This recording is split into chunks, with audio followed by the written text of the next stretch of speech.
Aquest divendres s'estrena al Teatre Alegria A Tempo, una proposta de recital líric diferent al que estem acostumats. A Tempo explica les vivències d'una diva interpretada per la soprano Maria Teresa Bert, que expressa tot el que li passa a través de la música, tant clàssica com contemporània. Doncs que hi ha una diva, en aquest cas jo, molt ben acompanyada per aquests dos senyors, que li passa tota una sèrie de coses a sobre l'escenari i les expressa cantant les cançons que sempre ha cantat de tota la vida.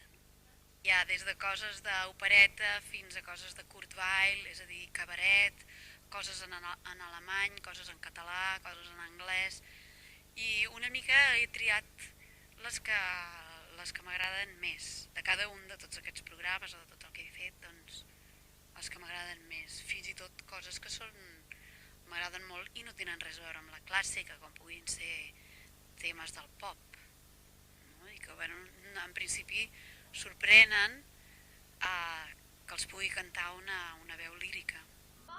Tots els temes musicals estan units per un fil conductor que dona cos a la representació. El primer fet ha estat una mica posar en un fil conductor teatral tots aquests temes que ella canta i intentar que tant el que diu com el que la música inspira, que hi hagi aquest contingut teatral, aquest drama, aquesta tragèdia, aquesta alegria i aquesta comicitat també de la vida.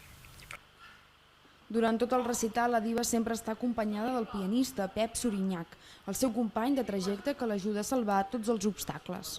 Sí, acaba sent com una mena de, l'altre dia en parlàvem amb la Tere, de persona que hi és sempre, que no és la persona més important a la vida de la Tere, però hi és sempre, no? I llavors la Tere passa per moments de molta tendresa, moments de molt èxit, moments de molta solitud, moments de molta por.